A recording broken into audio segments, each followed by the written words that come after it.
process towards joining the EU, and they seem to be somewhat paralysed over what to do about Turkey's incursion into northern Syria. With me to discuss all of that is the Prime Minister of the most recent member state, Croatia, and also the person who's going to be heading up the rotating presidency for Croatia as of January, Prime Minister Andrej Plenković. Thank you for being our guest. Thank you very much for the invitation. Well, let's start off with Brexit, that issue that's obsessed us all for the last 3 years and more. Boris Johnson says that the draft agreement is a good deal for the UK and for the EU. Why did you give your agreement? Well, first of all, my position and my country's position was all along that we regret Brexit as such. I think even though we now came to an agreement of an orderly withdrawal, the fact that one country, and it's not any country, it's United Kingdom, it's a permanent member of the Security Council, it's a nuclear power, world champion of free trade, Commonwealth, special relations with the United States. There are so many reasons to regret that there was this unfortunate vote, in my view, in June 2016. However, there was one responsibility, both on the UK side and the EU side, I mean the 27, and that was to ensure, for the sake of our citizens and our businesses, an orderly withdrawal. The essential elements of what was modified, actually, not in the withdrawal agreement itself, but on the protocols on Ireland and Northern Ireland and the political declaration basically regulating the future relations of EU and UK, was how to ensure that there is a clear single market of the Union, especially with respect to Ireland, and also how to ensure the clarity of the customs space of the UK. This agreement was attained. I think it was a very good achievement. I very compliment the work of Michel Barnier, who was negotiating on behalf. Not without risk, though, this solution that's been found. Even Michel Barnier himself admitted in his statement that the draft deal does leave the EU single market open to some degree of risk of goods supposedly intended for Northern Ireland actually ending up inside the single market. It isn't a perfect solution, is it, even by his own assessment? Divorces are never perfect, that's absolutely clear, but I think that there is enough maturity and enough mechanisms in the implementation of the withdrawal agreement that will look after that there are no major risks, and this is what is essential. I think what this agreement enables is also to facilitate, let's say, the movement of goods from other parts of UK, from Scotland to Northern Ireland, without any controls or difficulties, unlike those goods who are intended to go to the EU market. Now, you have said yourself that we are slightly short on time. Some might say that's an understatement. Can this be ratified by October 31st?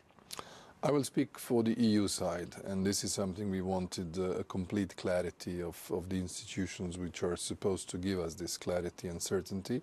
And the EU is ready to do the necessary work at the level of the Council, which is the member states, 27 of us, and also within the European Parliament. The committees would meet, the Conference of Presidents would meet, and there is enough time to get the plenary in Strasbourg, which is anyway meeting this week, to get a positive vote on this deal. So we would be ready by 31st, and from the EU side, it is okay.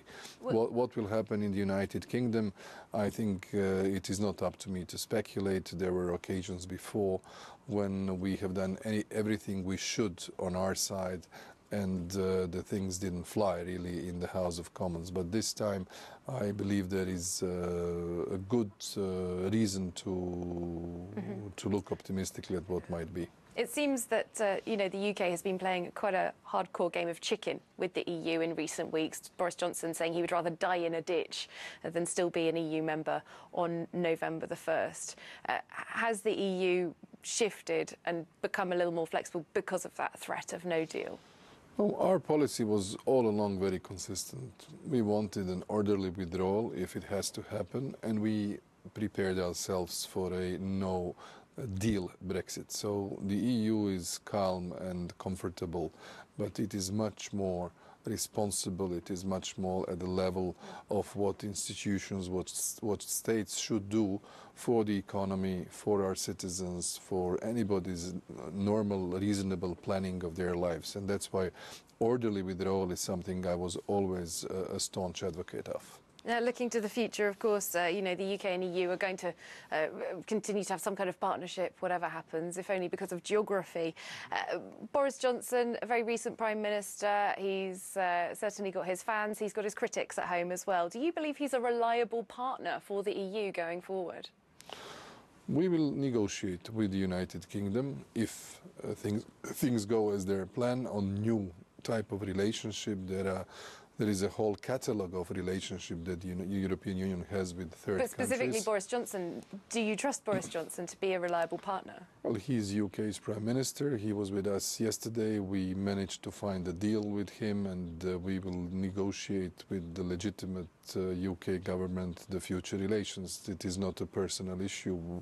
There were many prime ministers who were leading the government of the United Kingdom while members of the European Union. We had, in my view, a wrong assessment of Prime Minister Cameron to at all call for a referendum. There was no absolutely any reasonable logic to go into that risky exercise. We talked in all frankness with the former Prime Minister, Theresa May, who did her best in order to find a conclusion. She didn't manage. Now we are in this phase, and in the future I think we need to have a close relationship which should be the product of the wish of both sides. And I think you know, when you are used to the freedoms that the UK citizens enjoyed in the EU, or the EU citizens in UK for 46 years, then it's a bit delicate to all of a sudden enter into a more restricted mode.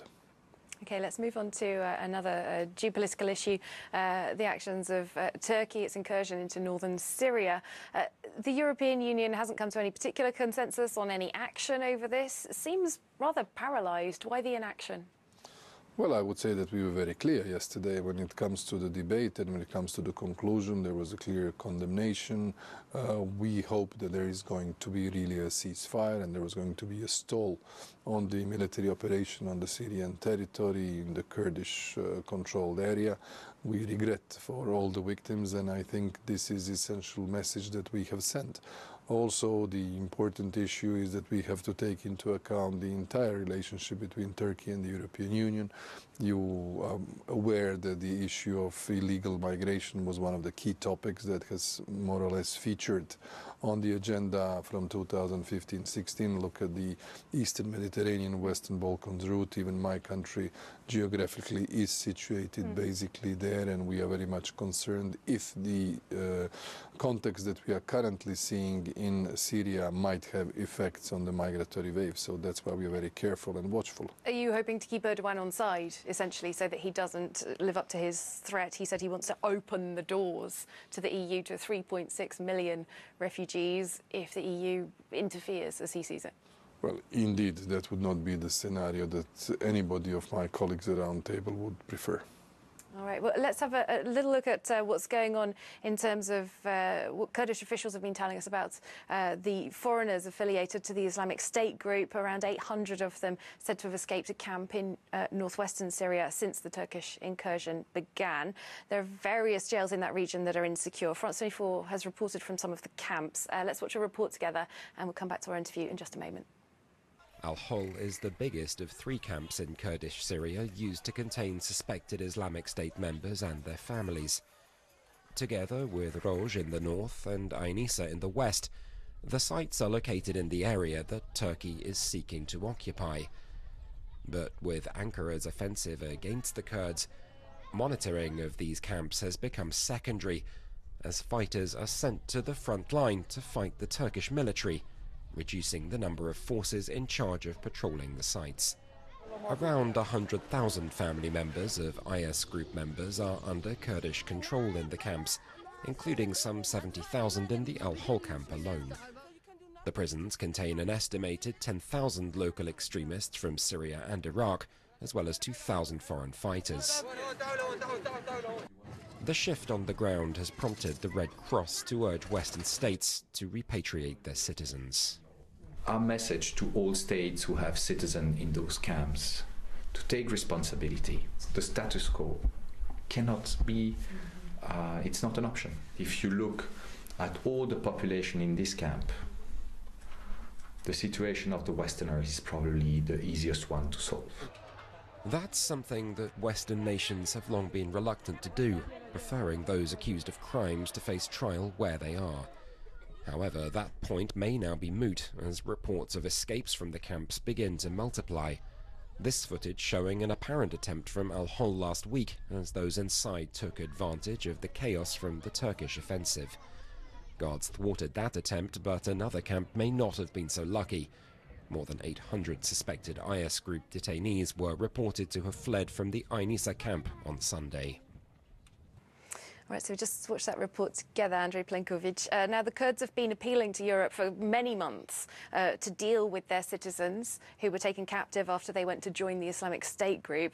The Red Cross worker in our report said European countries dodging their responsibilities. Do you agree? Well, first of all, it is not a positive scenario once we have a situation where there might be members or former members of the Islamic State who are now at large, and we do not know their whereabouts.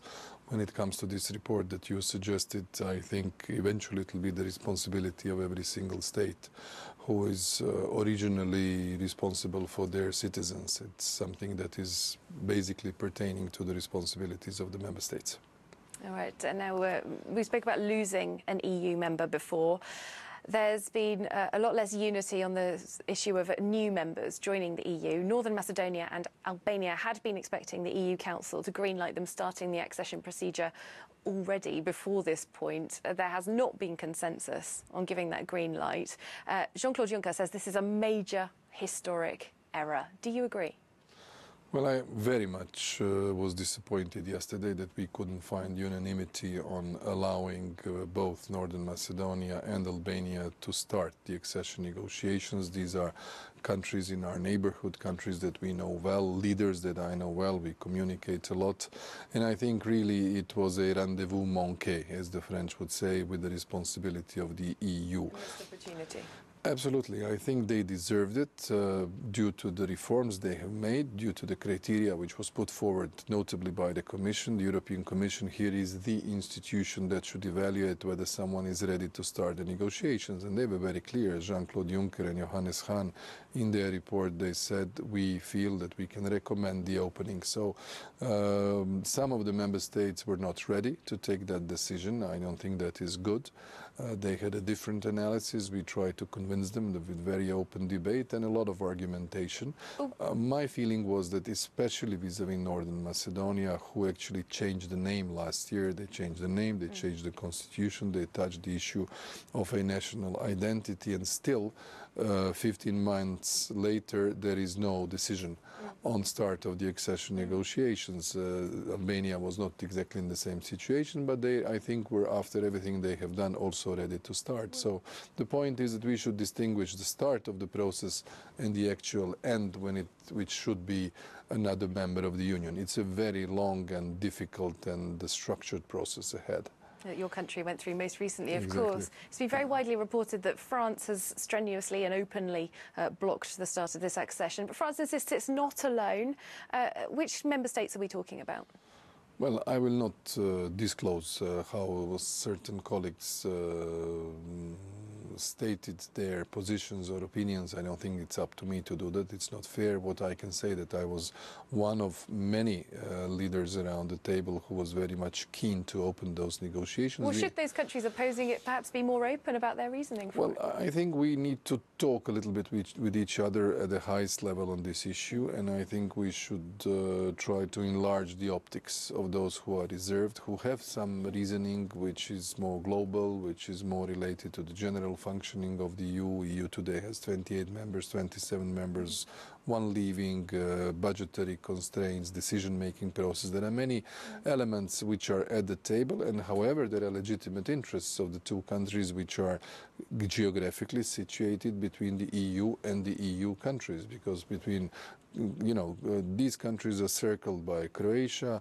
Hungary, Romania, Bulgaria, and Greece. I mean, they have nowhere else to go. So sooner or later, the only path is going towards the European Union.